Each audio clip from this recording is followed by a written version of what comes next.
Boa noite, boa noite, tudo bem com vocês? Olá, boa noite. Vamos esperar o pessoal entrar e daqui a pouco a gente começa. Boa noite, Aline, boa noite, pessoal da Clínica Frisina, boa noite, Blaine, boa noite, Ju. O áudio tá bom? Opa, obrigado. Boa noite, João. Tudo bem com vocês? Mais alguns minutinhos e a gente começa.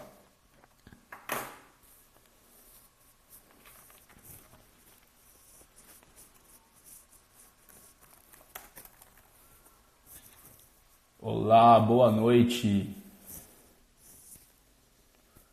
Vamos esperar o pessoal que está um pouco atrasado. Boa noite, bem-vindos. Espera aí, deixa eu ajeitar isso aqui. A imagem tá boa, o áudio tá bom?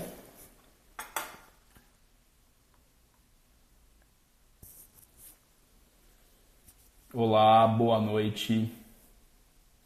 Boa noite, Ítalo.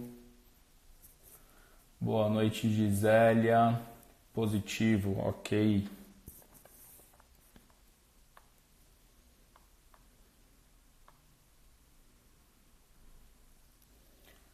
Boa noite. Vamos lá, mais um minutinho e a gente começa.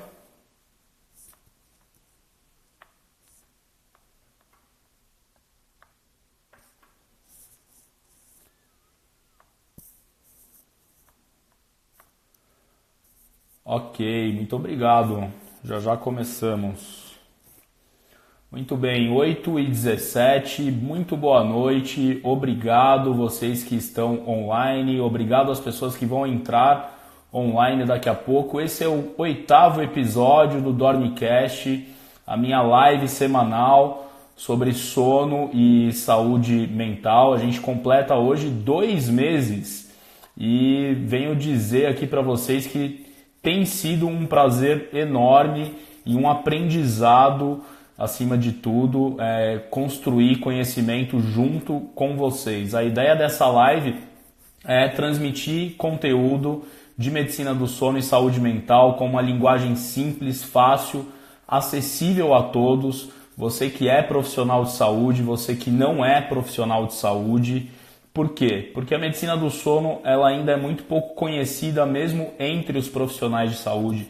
Então a ideia é cada vez mais divulgar essa especialidade que eu tanto amo, que eu tanto adoro estudar, e para mim é um prazer enorme estar aqui com vocês. Essa live ela está disponível na íntegra no meu canal no YouTube. É só vocês entrarem no YouTube e digitarem Caio no Sono no campo de busca que vocês vão achar o meu canal, se inscrevam e todos os episódios, desde o primeiro, estão disponíveis lá no YouTube. Eu vou ajeitar a câmera, só que tem um problema. Eu acabei de quebrar o meu tripé. Não estou mentindo. O tripé quebrou. Por isso que a câmera está um pouco torta. E eu não posso mexer muito, senão o celular vai cair. Se ele cair, não se assustem, tá bom? Gente, hoje o tema é hipersonia e narcolepsia. Basicamente, o que é isso? São doenças que levam à sonolência excessiva diurna. E sonolência excessiva diurna, desculpa, eu vou interromper aqui. Minha cara tá nos comentários, é agora que eu percebi. Pera aí, vamos lá. Eita, nós. Melhorou? Acho que agora tá melhor, né? Bom, se cair o celular, não se assustem. Tripé quebrou mesmo. Bom, voltando. Hipersonias e narcolepsia são doenças que levam à sonolência excessiva diurna. O que é sonolência excessiva diurna? É uma vontade irrepreensível de dormir. É um sono incontrolável, em outras palavras. E isso pode acontecer a qualquer momento do dia, numa pessoa que tem esse sintoma. Antes de tudo, antes de entrar na parte de doença, nós precisamos lembrar o seguinte, que a principal causa de sonolência excessiva diurna é a privação de sono, ou a síndrome do sono insuficiente. Caio, o que é isso? Privação de sono é você dormir menos do que você necessita. Quem acompanha aqui o Dormicast desde o começo vai se lembrar que no primeiro episódio eu comentei o seguinte, que cada um tem uma necessidade de sono. Essa necessidade de sono ela é individual, ela é particular. Ou seja, nem todo mundo precisa dormir 8 horas de sono por dia. Existem as pessoas que precisam de 10, existem as pessoas que se sentem bem com 6 ou 5 horas. Então, a privação de sono é quando você voluntariamente ou por necessidades externas como trabalho e família, você dorme, você comprime o seu tempo total de sono que é necessário para você acordar bem e ter um dia bacana sem sintoma nenhum. Então, quando um paciente chega no seu consultório ou quando um amigo ou um familiar chega para você e fala: nossa, eu acho que eu estou com algum problema, eu sinto muito sono durante o dia, a primeira hipótese que a gente vai levantar é a privação de sono. E como que a gente consegue perceber se a pessoa está dormindo menos do que ela precisa? Com uma boa história clínica, com uma boa anamnese, você vai perguntar informações, qual que é o horário habitual dela dormir, qual que é o horário habitual dela se sentir sonolenta, qual que é o horário que ela precisa acordar, o horário que ela se sente bem em acordar e qual é o horário que a sociedade ou o trabalho ou a família está impondo para essa pessoa acordar. Com essas informações é muito simples perceber se a pessoa está dormindo menos do que ela precisa ou não. Ou às vezes até a própria pessoa vai falar para você: olha, eu sei que eu durmo menos do que eu preciso e por isso eu tenho sintomas diurnos, principalmente sonolência diurna. Um outro fator muito importante, que é um sinal muito clássico de quem tem síndrome do sono insuficiente ou de quem é privado de sono, é que aos finais de semana essa pessoa compensa dormindo mais horas, geralmente até ultrapassando a necessidade de sono dela, e ela se sente bem. Então durante a semana tem um horário e no final de semana, como não tem trabalho, não tem muito compromisso, essa pessoa acaba estendendo o horário de sono e se sente bem. Então essa é a síndrome do sono insuficiente, eu diria que é um dos males aí do nosso século. Todo mundo está dormindo menos do que precisa. Agora existem as pessoas que dormem demais e muita gente não sabe disso, mas a medicina do sono ela também estuda essas pessoas que dormem demais. Medicina do sono não é só insônia, não é só apneia. Nós temos mais ou menos aí 50 doenças do sono descritas na nossa classificação e a sonolência excessiva diurna, as hipersonias, elas estão entre essas doenças. Bom, é importante pontuar em primeiro lugar o seguinte, que hipersonia e narcolepsia são doenças do cérebro, ou seja, a sonolência diurna ela é produzida por um defeito no cérebro, tá? Vamos começar pela narcolepsia, que é uma doença mais clássica. A narcolepsia ela foi descrita mais ou menos aí na década de 80, mas na verdade ela sempre existiu. E a primeira descrição foi em cachorro. Se percebeu que um cachorrinho lá na Universidade de Stanford, na Califórnia, esse cachorro ele tinha ataques de sono, né, durante o dia, e aí foram fazendo várias pesquisas nesse cachorro e em outros animais e se descobriu que esses animais eles tinham um defeito numa região do nosso cérebro que produz uma substância que nos mantém acordados. E essa substância ela se chama hipocretina ou orexina. Orexina e hipocretina são dois nomes para a mesma substância. E é uma região específica do cérebro e um grupo muito pequeno de neurônios que produz essa substância. E essa substância ela é responsável, uma das substâncias, né, que é responsável por nos manter em vigília, por nos manter alertas, tá bom? Então, como que funciona? Por algum motivo, e se acredita que esse motivo é autoimune, ou seja, o seu próprio corpo ataca as suas células e essas células não produzem essa substância que nos mantém alertas. Esse motivo autoimune ele pode ser desencadeado por qualquer coisa.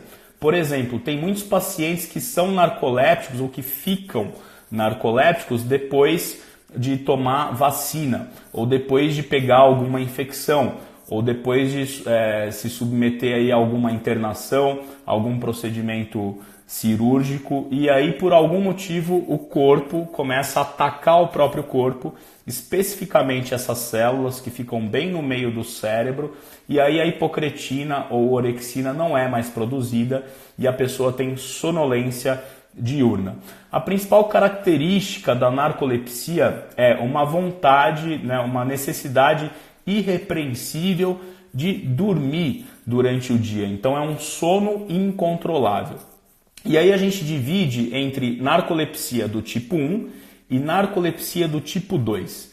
A narcolepsia do tipo 1 é aquela em que os níveis no sangue de hipocretina ou de orexina eles estão baixos, tá? E a narcolepsia do tipo 2 é aquela em que esses níveis de hipocretina eles estão normais.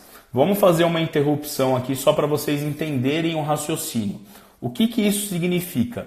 Nem todo narcoléptico tem níveis baixos dessa substância que eu falei. Essa é a sacada da nova classificação dos transtornos de sono. Mas a rigor narcolepsia do tipo 1, o paciente não tem orexina. E narcolepsia do tipo 2, esse paciente tem os níveis de orexina e hipocretina normais. Quais que são as outras características? O narcoléptico do tipo 1, ele vai ter uma coisa ao longo da evolução da doença que se chama cataplexia. Caio, meu Deus, o que é isso? Cataplexia é perda total do tônus muscular. O que é tônus muscular? É a força que o seu músculo faz para se manter contraído, é o tônus, né? Então, subitamente, o paciente narcoléptico, ele perde esse tônus e ele simplesmente desaba na sua frente num ataque de sono súbito e num ataque de cataplexia, tá bom? Vamos fazer uma interrupção aqui e voltar lá no primeiro episódio do Dormicast que eu expliquei como que funciona o sono REM. O sono REM é aquela fase do sono em que os nossos músculos eles estão completamente parados, certo? O narcoléptico ele tem esses ataques de sono e esses ataques de sono são invasões do sono REM dentro do período de vigília. Ou seja, um ataque de sono do narcoléptico com cataplexia nada mais é do que o sono REM acontecendo na sua frente. E esse ataque de sono, ele dura pouquíssimos minutos, tá? Coisa de 2 minutos, 3 minutos, e aí depois o paciente demora um pouquinho ainda para acordar, volta a se mexer aos poucos, e isso pode acontecer, dependendo do grau da doença, diversas vezes por dia, tá? Então, o narcoléptico tipo 1, aquele que tem a orexina no líquor, que é um exame que a gente faz aqui da coluna baixa, tá? Tem a cataplexia e tem alguns exames que a gente pede para fazer esse diagnóstico que eu vou explicar daqui a pouco, tá bom? O narcoléptico do tipo 2, ele não tem esse nível baixo de orexina no líquor, que é um líquido aqui que gira em torno da nossa coluna. Ele não vai ter a cataplexia, que é essa perda de tônus muscular. Eu sempre faço uma comparação da cataplexia com aqueles bonequinhos que são vendidos em barraquinhas de artesanato, que você aperta no fundo e geralmente é um cabritinho ou uma vaquinha assim, e ela perde completamente o tônus muscular. É exatamente aquilo que acontece, tá? Então a narcolepsia do tipo 2 não tem essa perda de tônus muscular, mas tem a sonolência diurna sim. E ao contrário do que muita gente pensa, quem tem narcolepsia tem o sono noturno, o período de sono principal, quando vai se deitar à noite para dormir e acordar de manhã. Esse sono noturno do narcoléptico, ele não é bom. Geralmente ele é muito fragmentado, ao contrário do que muita gente pensa, o narcoléptico ele dorme muito, inclusive durante a noite. Não, o narcoléptico durante a noite ele tem um sono completamente conturbado. A arquitetura do sono dele, as fases do sono, as proporções, né, entre sono REM e não REM, elas estão completamente alteradas, tá bom? Vamos falar agora da hipersonia ou hipersonia idiopática, tá? Esses pacientes, eles também têm essa sonolência diurna, essa vontade irrepreensível de dormir, esse sono incontrolável, porém não existe uma relação com níveis baixos de orexina ou hipocretina. Esses níveis eles estão normais, porque caso eles estivessem baixos, aí não é hipersonia idiopática, é narcolepsia, tá? E ao contrário do paciente narcoléptico, o hipersone, ele dorme muito. O período principal de sono dele gira em torno aí de 10 a 12 horas, tá? Dependendo da pessoa. E mesmo com esse período de sono principal muito alongado, o paciente acorda cansado e continua sentindo sono, tá? Ao contrário do narcoléptico, quem tem hipersonia idiopática geralmente tira longos cochilos, se tiver essa oportunidade, né? Tira longos cochilos diurnos e os cochilos não são reparadores. Quem tem narcolepsia, quando tem um ataque de sono ou quando cochila durante o dia, esses cochilos eles são reparadores sim, tá bom? Então existe uma grande diferença clínica entre narcolepsia e hipersonia idiopática, tá? Então vamos lá, continuando na hipersonia idiopática. Então, período de sono muito prolongado, mesmo assim acorda cansado, acorda com sono e fica sentindo sono durante todo o santo dia, tá bom? E não tem aqueles níveis baixos de hipocretina no líquor. Caio, tá bom, eu entendi a diferença entre narco tipo 1, narco tipo 2 e hipersonia idiopática. Agora, como é que eu faço o diagnóstico? Em primeiro lugar, a gente precisa excluir todas as causas que podem estar associadas à sonolência excessiva diurna. E aqui eu vou falar sempre dela, a apneia obstrutiva do sono. Se um paciente tem os sintomas de hipersonia idiopática e de narcolepsia, mas ele também tem sintomas de apneia obstrutiva do sono. Qual é a prioridade de diagnóstico e de tratamento? O distúrbio respiratório do sono. Primeiro, a gente tem que entender se esse paciente tem ou não distúrbio respiratório do sono para depois pensar em narcolepsia. Por quê? Se a gente fizer o diagnóstico de apneia obstrutiva do sono e tratar e o paciente melhorar da sonolência diurna, então quer dizer que ele tinha apneia mesmo, ele não tinha narcolepsia e nem hipersonia idiopática.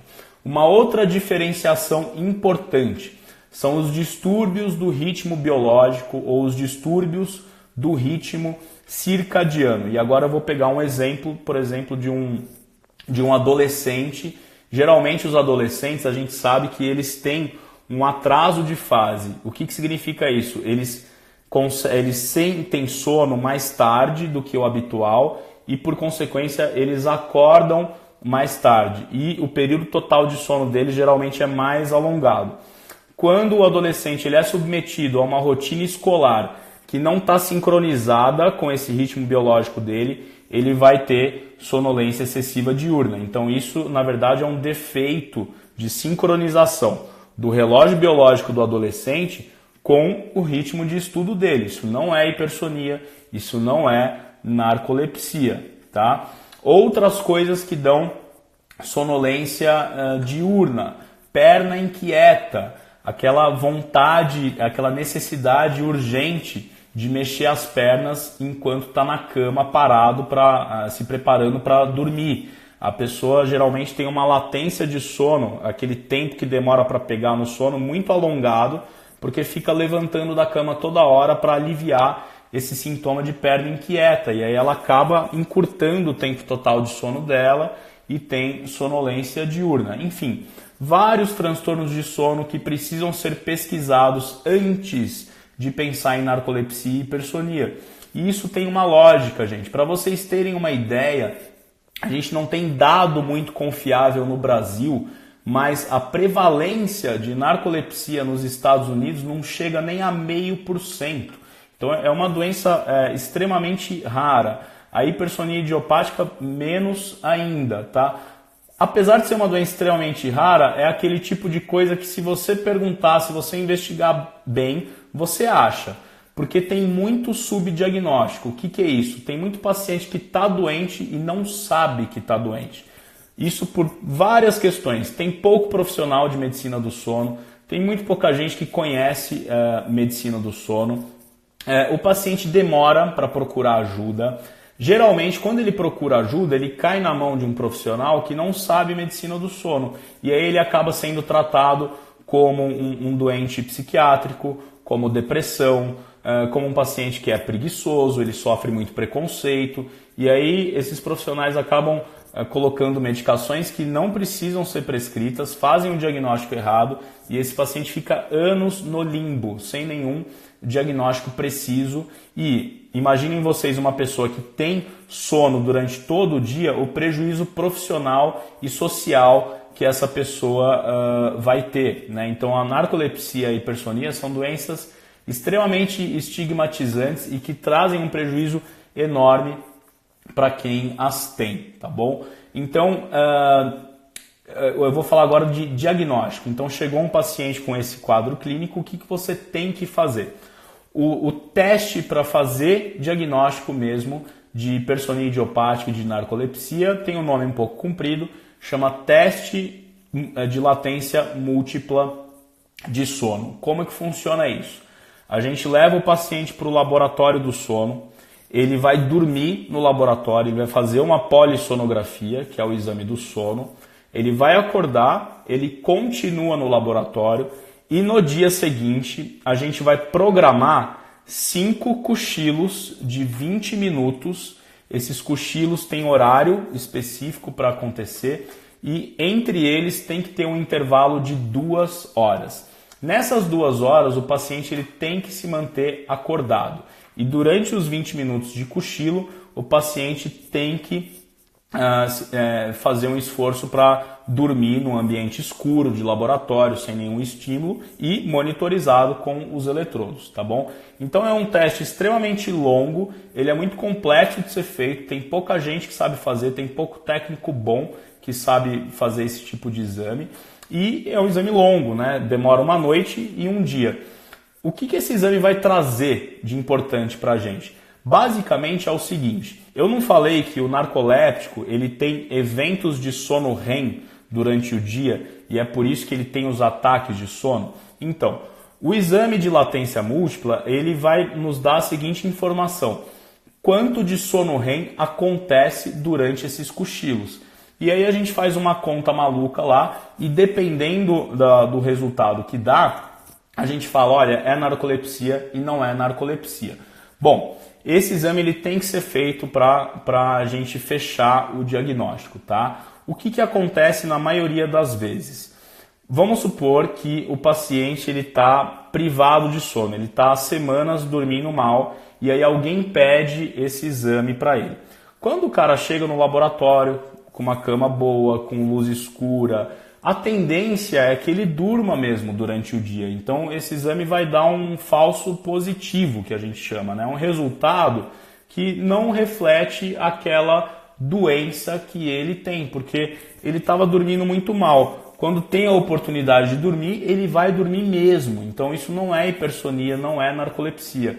Então, antes de pedir o teste de latência, a gente tem que ter certeza que o paciente está com sono regular, pelo menos 2 semanas antes da realização do exame.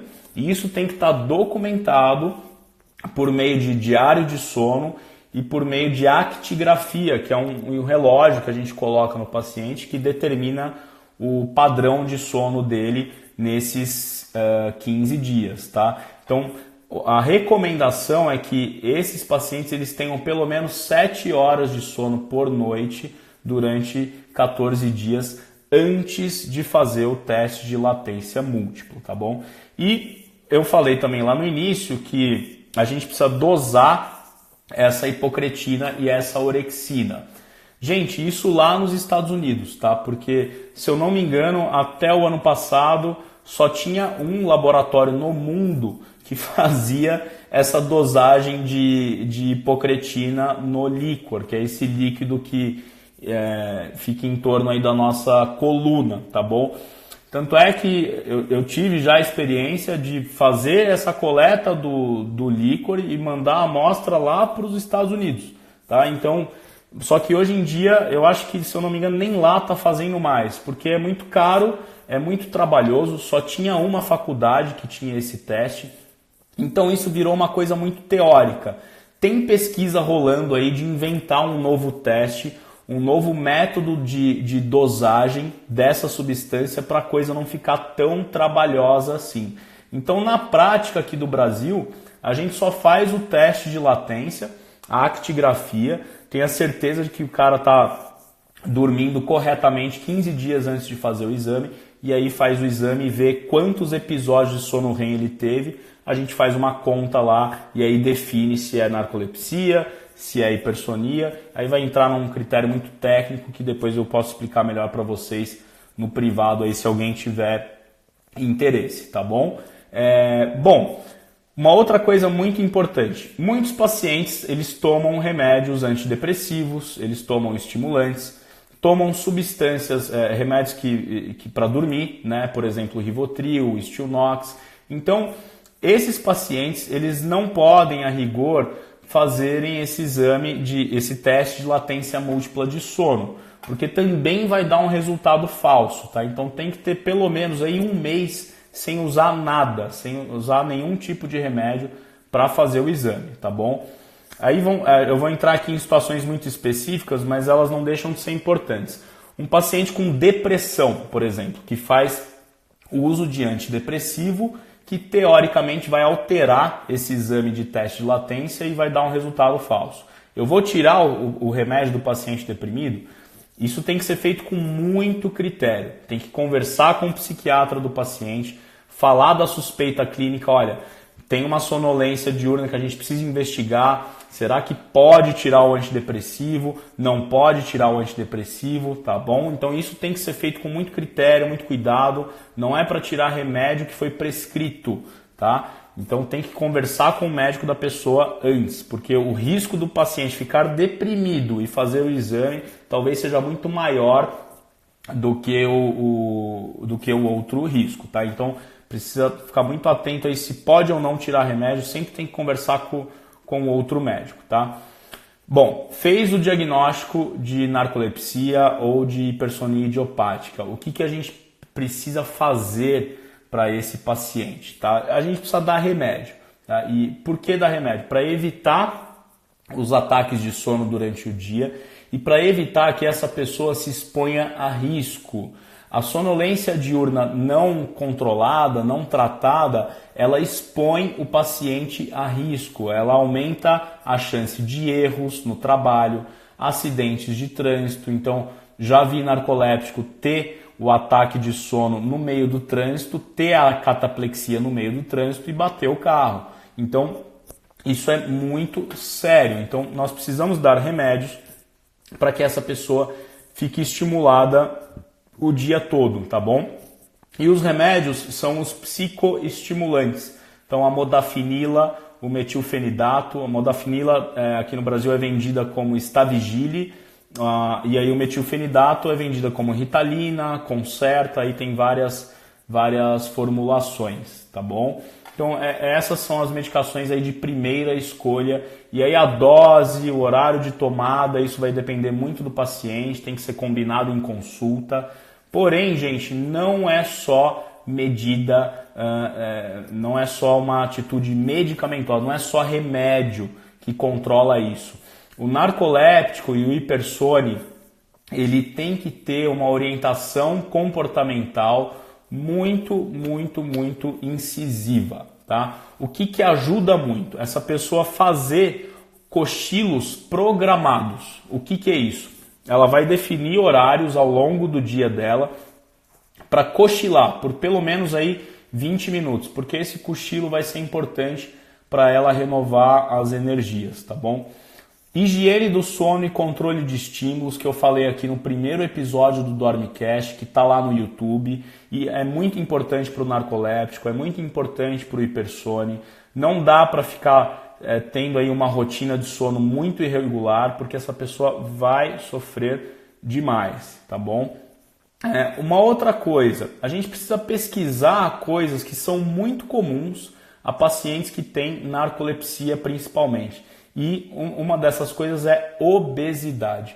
A prevalência de obesidade em paciente com narcolepsia é extremamente alta. Nós não sabemos ainda exatamente o porquê, mas existem muitos narcolépticos obesos com todas as complicações que a obesidade vai trazer para esses pacientes, como pressão alta, diabetes do tipo 2 e a própria sonolência diurna que a obesidade causa e a apneia do sono, tá? Então a gente precisa também tratar esse paciente como um todo, e uma outra coisa que ajuda muito a manter esse nível de vigília nesses pacientes é a atividade física durante o dia, tá? E muitas vezes o remédio sozinho, ele não vai tratar a sonolência excessiva diurna.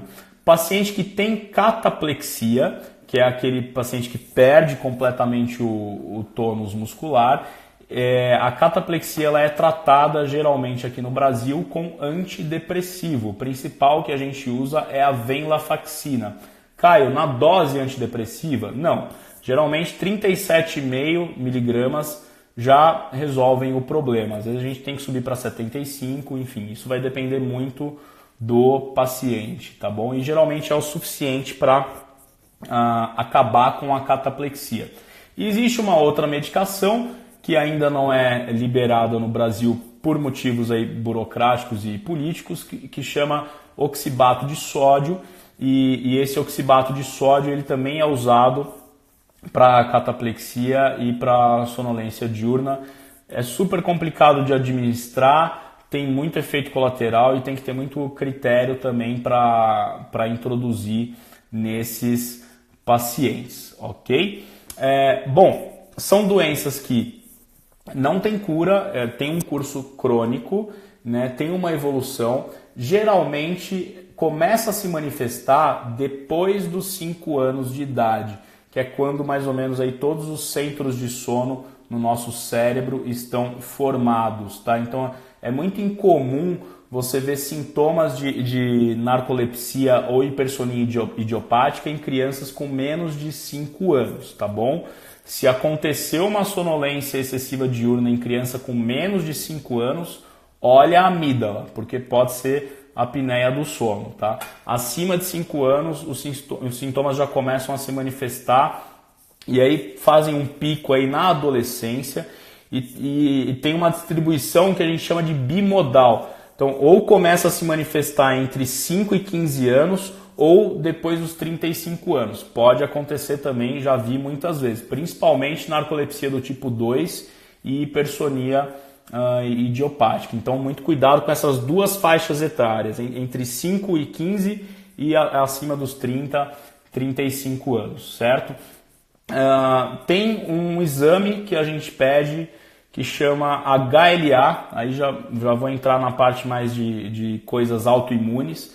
Esse exame, esse sim é feito no Brasil, e quem tem esse HLA positivo tem uma alta chance de ter a hipocretina muito baixa. Então antigamente ele servia como um guia para você pedir a hipocretina, porque como a hipocretina é muito cara, primeiro pede o HLA, né? Se vier positivo e tem uma alta chance aí de ser a narcolepsia, aí sim você parte para outras investigações, tá bom? E o HLA é uma proteína que está lá na célula branca aí do nosso sangue e é um exame que, se der positivo, é mais uma sugestão aí de que a narcolepsia tenha esse caráter, né, autoimune, né? Ou seja, o próprio corpo atacando essas células que produzem essa substância que é responsável pela manutenção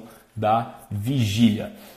São doenças extremamente raras e, por serem raras, não tem muito interesse da indústria farmacêutica em ter pesquisa para isso, né? No Brasil, a gente tem uma associação aqui dos narcolépticos aqui em São Paulo, então quem quiser mais informação ou conhece alguém que está sem tratamento, que está sem assistência, por favor, me mande aí por direct. Se você é profissional de saúde, e eu estou falando qualquer profissional de saúde, não precisa ser médico, tá?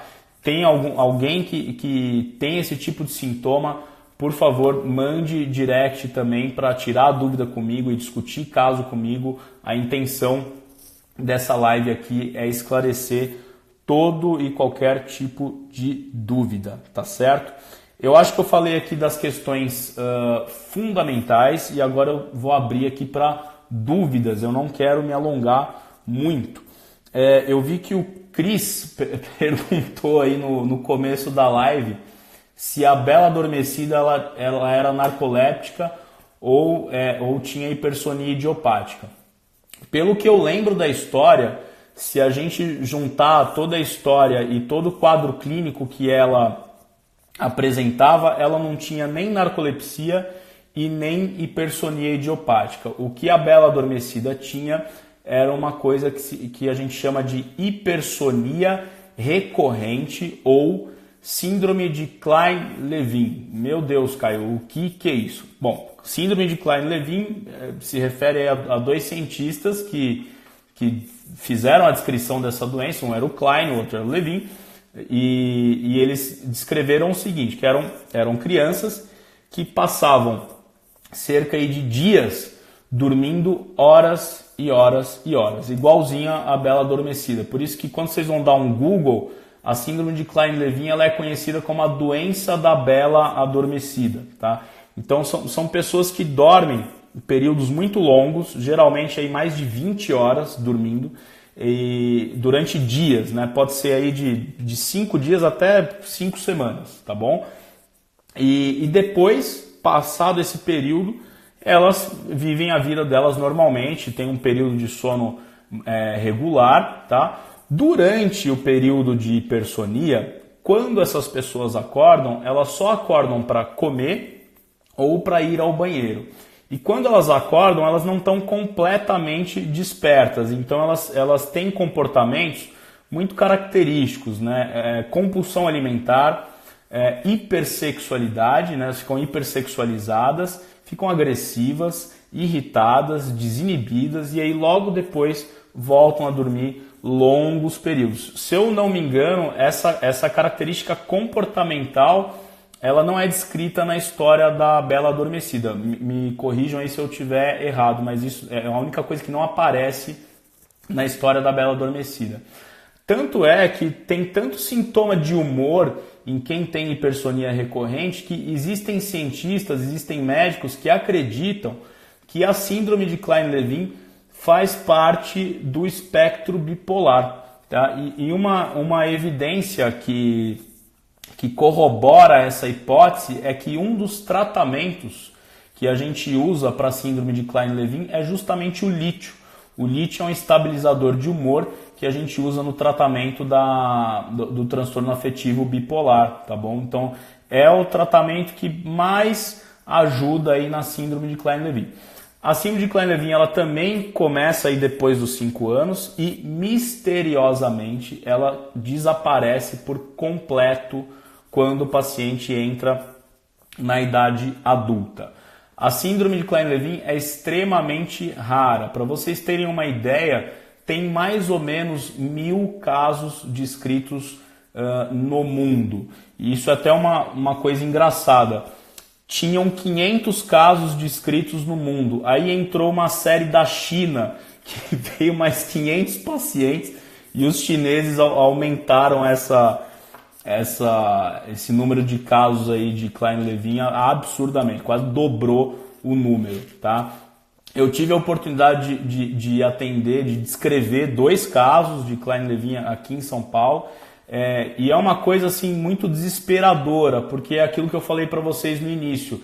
Esses pacientes eles ficam durante muito tempo sendo tratados como esquizofrênicos, como retardo mental, como preguiçosos. E esse paciente, o primeiro que eu descrevi, ele ficou 8 anos sem diagnóstico correto e vários psiquiatras dando remédios para ele, antipsicóticos, achando que ele era esquizofrênico, e na verdade isso estava piorando a sonolência diurna. Esse menino, pelo que eu lembro bem, ele não completou nem 1 ano da escola e tem um prejuízo intelectual enorme, quase que irreparável, e só foi ter o diagnóstico definitivo 8 anos depois, quando ele caiu lá no nosso ambulatório aqui do Instituto de Psiquiatria.